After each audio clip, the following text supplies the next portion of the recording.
बिस्मिल्लाहिर्रहमानिर्रहीम अस्सलामुअलैकुम। मैं हूं करामत मुगल और मेरे साथ हैं ईसा नकवी। नकवी साहब, इलेक्शंस का हंगामा शुरू हो गया है। तकरीबन हर पाकिस्तानी इन इलेक्शंस में दिलचस्पी भी ले रहा है और बारीकबीनी से देख रहा है कि हर पार्टी वोटर को अपनी तरफ मतवज्जो करने के लिए कौन से दाव पे आजमा रही है।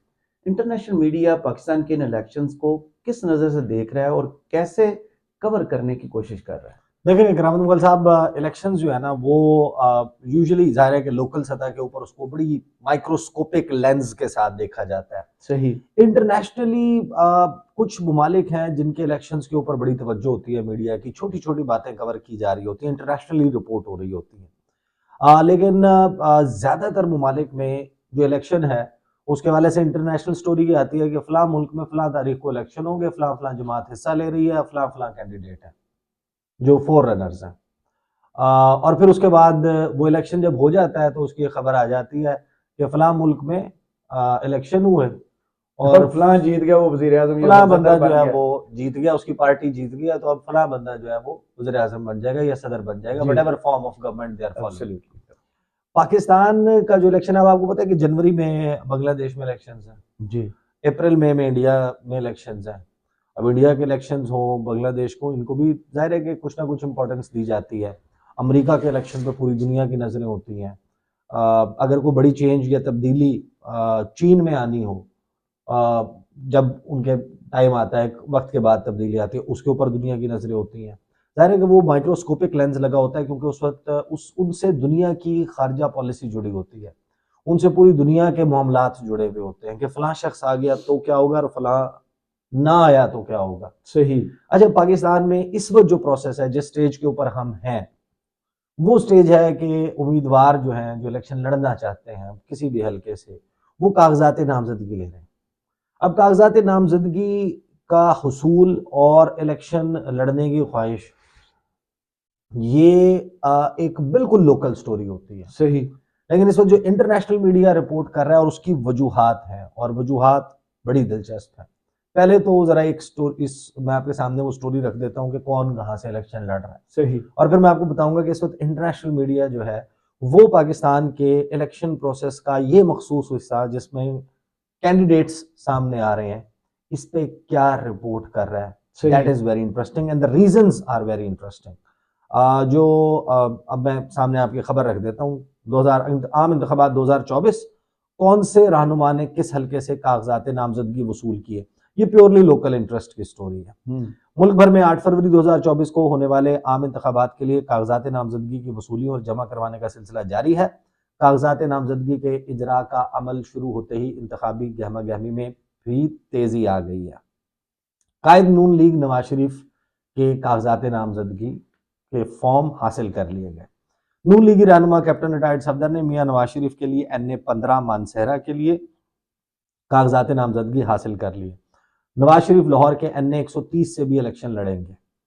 शहबाज शरीफ के लिए कराची के हल्का NA-242, लाहौर के NA-123 और सूबाई असम्बली की नशिस्त के लिए कागजात नामजदगी वसूल कर लिए गए। सही। अच्छा, अब इनके लिए लाहौर, जाहिर है कि बहुत सारे लोग कहते हैं नहीं, लाहौर से बाहर कहीं से नहीं लड़ेंगे। लाहौर पर इनको कहते हैं सरायकी में संसा, इनको संसा पड़ा हुआ है। In they are not too sure. और वैसे भी ये एक नॉर्मल स्टैंडर्ड प्रैक्टिस है, जो अहम लीडर्स होते हैं पार्टी के, मुख्तलिफ जो वो सरबराहान मल्टीपल होते हैं, हल्कों से लड़ते हैं। वो ज्यादा हल्कों से लड़ते हैं। बहरहाल वो महफूज हल्के जो है वो ढूंढने शुरू हो गए और ये अभी हतमी नहीं है, इसके अलावा भी है। फाइनली ये कहाँ से अपेयर होते हैं, ये अभी आपके लिए कुछ ये सरप्राइजेस फिल्म अब इलेक्शंस बाकी में है। आएंगे। हाँ। अच्छा, मरियम नवाज NA-119 और इसी हल्के से सूबाई असम्बली की सीट के लिए भी इंतखाबात लड़ेंगे। और दिलचस्प बात यह है, अच्छा, मरियम एक और जगह से भी हिस्सा लेंगी, 2 जगहों से, सूबाई और NA भी गालिबन अभी फाइनल हो रहा है कि दो दो सीटों के। कहाँ से। जी। लेकिन जो NA-119 है, यहाँ से अलीम खान ने भी कागजात नामजदगी ले ली इसी हल्के से। तो इससे आपको पता चलता है कि वो जो इस्तेकाम पाकिस्तान पार्टी और नून लीग अभी वो कशमकश और अपने दाव पेच और अपना वजन जो है वो बढ़ा रहे हैं एक दूसरे के ऊपर। सही। इस्तेकाम पाकिस्तान पार्टी बेसिकली। और दिलचस्प बात यह है कि इसी में हल्का NA-119 के नीचे ही PP-150 है, प्रोविंशियल पंजाब, उससे सनम जावेद खान का ऐलान किया गया है बड़ा तगड़ा जोड़ कि सनम जावेद जो है वो मरीम नवाज के खिलाफ इलेक्शन लड़ेंगी, और इसीलिए मरीम नवाज एक और प्रोविंशियल पंजाब भी ढूंढ रही हैं। उसके भी अब कुछ ना कुछ थोड़े से इशारों में मामलात मिलने लग गए हैं कि कहाँ से मुमकिन तौर पर मरियम इलेक्शन लड़ेंगी, और मेक श्योर किया जाएगा। वैसे ये जो हल्का है ये बिलाल यासीन वाला हल्का जी, और बड़ा महफूज तस्वुर होता है मुस्लिम लीग नवाज के लिए।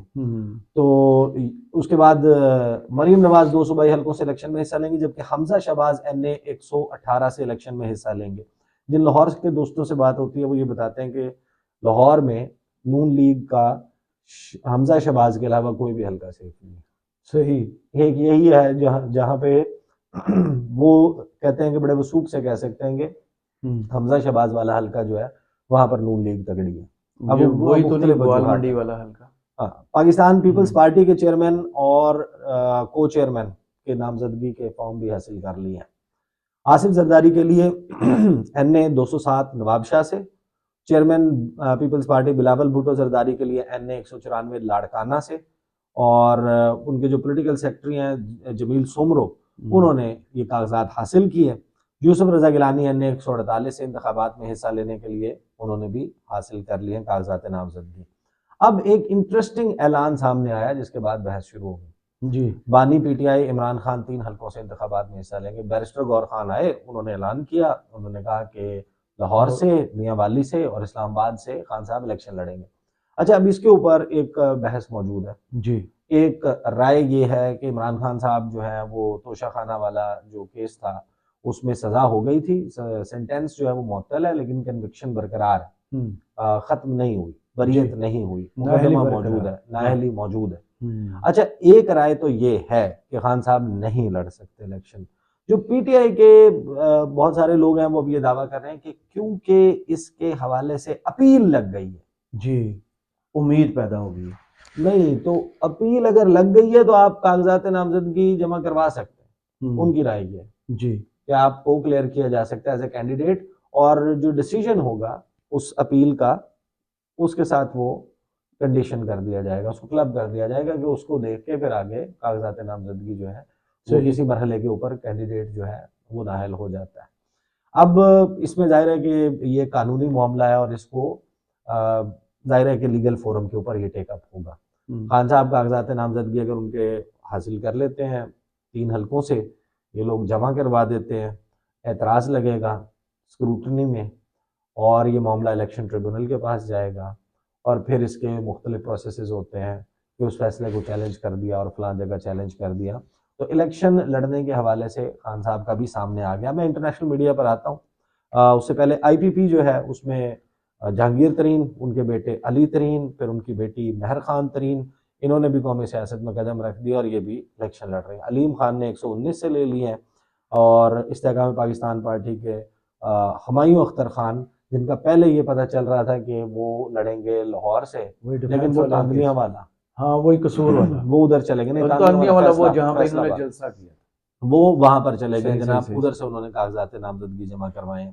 MKM और इन्होंने भी जनाब कर लिया है, बलूचिस्तान में भी गहमा गहमी शुरू हो गई है, बाकी सियासी जमातों ने भी। अब जस्ट अब इसको बहुत सारे लोग शायद वो डाइजेस्ट, जाहिर है कि पाकिस्तान में एक मखसूस सियासी सूरत हाल है।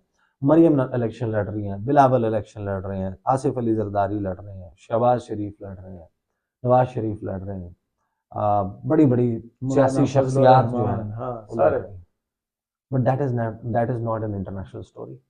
उसकी वजह nobody is talking about that. एक भी जगह पर आपको कहीं इंटरनेशनल मीडिया में नहीं नजर आएगा जनाब नवाज शरीफ ने ऐलान कर दिया मैं फलां हल्के से election लड़ूंगा। The moment Tehreek Insaf ने ऐलान किया कि जेल में बैठे बैठे इमरान खान इन 3 जगहों से इलेक्शन लड़ेंगे, इंटरनेशनल मीडिया कोई 25-30 बड़े खबरें तो मेरी नज़र से गुजरी है ना, वॉशिंगटन पोस्ट की खबर मैं आपके सामने रखता हूँ, अरब न्यूज़ ने रिपोर्ट किया है, हिंदुस्तान टाइम्स ने, इंडिया का पूरा मीडिया उसको रिपोर्ट कर रहा है, यूरोपियन मीडिया रिपोर्ट कर रहा है, अमेरिकन मीडिया रिपोर्ट कर रहा है, और वो रिपोर्ट जो कर रहे हैं।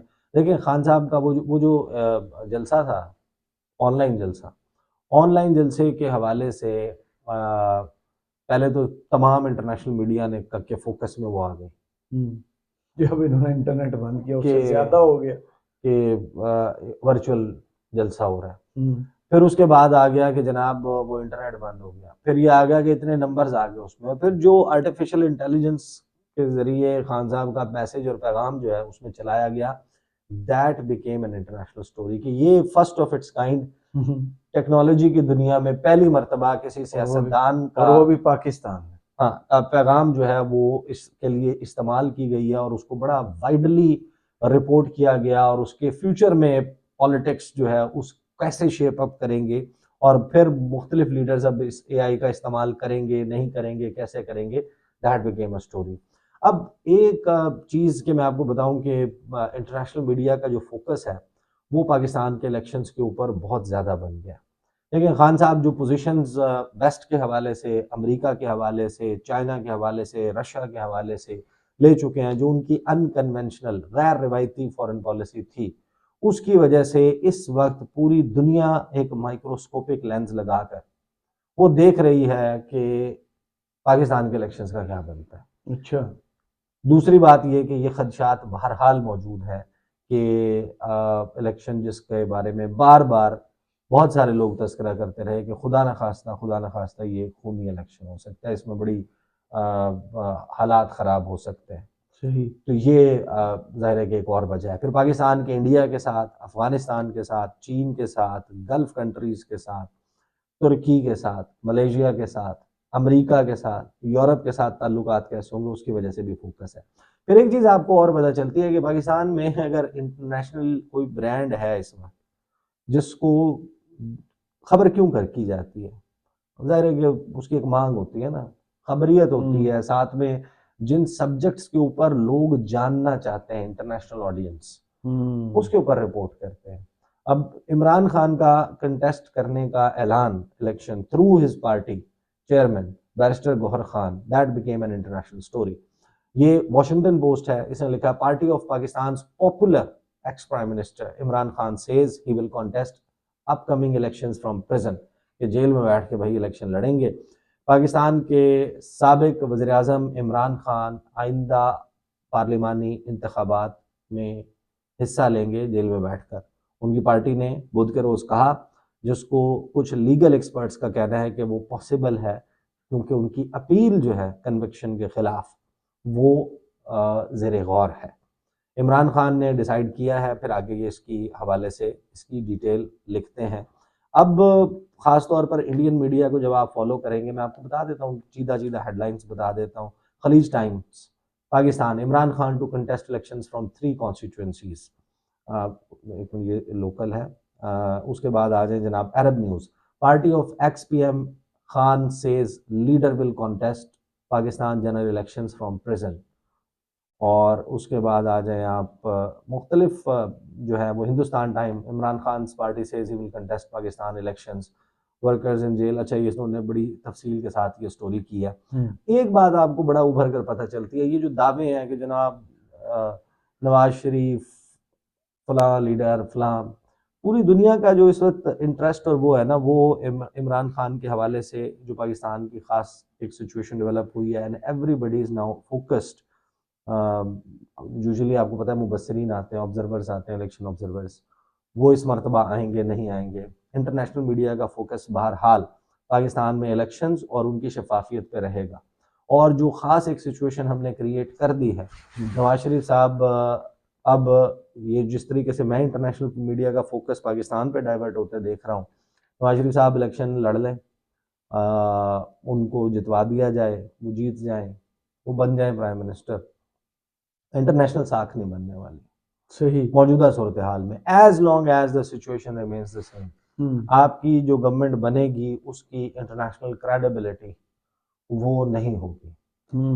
पूरी दुनिया में जब भी आपको पता है कि ये इवन समिट फॉर डेमोक्रेसी करवाया था अमेरिका ने जी, जिसपे इनिशियली पाकिस्तान इंटरेस्टेड था जाने के लिए, और जब पाकिस्तान को इनविटेशन आया उस वक्त तक पाकिस्तान और अमेरिका के ताल्लुकात खान साहब के वक्त में इतने ख़राब हो चुके थे कि पाकिस्तान ने कहा कि we will discuss democracy at an opportune moment, और रिफ्यूज़ कर दिया उस समिट में अटेंड करने को। 11 दिसंबर को समिट था, 9 दिसंबर को गालिबन पाकिस्तान की तरफ से ये रिफ्यूज़ल आया कि हम नहीं आ रहे, और चीनी वजारत खारजा के तर्जुमान ली जान जाओ ने पाकिस्तान की रिफ्यूज़ल का स्क्रीनशॉट लेकर अपने ऑफिशियल ट्विटर हैंडल के ऊपर चीनी वजारत खारजा के तर्जुमान ने लगाया।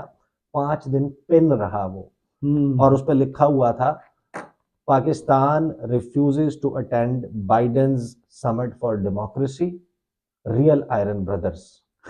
सही। तो ये जो मौक़िफ़ है चीन का, रूस का, इन ममालिक का पाकिस्तान के मुख्तलिफ लीडर्स के हवाले से, उसको बड़ा मिस रिपोर्ट और मिस अंडरस्टैंड किया जाता है पाकिस्तान में, अच्छा। Which is not a true representation. Obviously diplomats और डिप्लोमेसी में लोग उस तरीके से ओपनली साइड नहीं भी करते, लेकिन रशिया का मैं आपको बयान याद करा दूंगा जिस वक्त वोट ऑफ नो कॉन्फिडेंस कामयाब हुआ था और इमरान खान ने वो स्टार्ट की थी अपनी कैंपेन, तो रूस की वजारत खारजा की तर्जुमान मारिया ज़खारोवा का एक स्टेटमेंट आया था। उन्होंने उसमें ये कहा था कि पाकिस्तान में जो गवर्नमेंट है उसका तख्ता अमेरिका के कहने पर उल्टा गया, और पाकिस्तान के अवाम जब भी आइंदा आम इंतखाबात होते हैं तो इस चीज़ को जहन में रखना कि तुम्हारे मुंतखब वज़ीर आज़म को अमेरिका के कहने पर उतारा गया था। सो सच इज़ अ सेंटिमेंट और such is the focus, and इनमें से कोई भी लीडर उसका इलेक्शन लड़ना ना इंटरनेशनल ऑडियंस के लिए ना इंटरनेशनल मीडिया के लिए खबर है। इमरान खान इलेक्शन लड़ते हैं तो that makes a big story. सही। बहुत शुक्रिया ईसा नकवी, आपके तजिए का कमेंट्स बॉक्स में ज़रूर बताइएगा। वीडियो आपको कैसी लगी। इजाज़त दीजिए। अल्लाह अल्लाह हाफिज़। हाफिज़।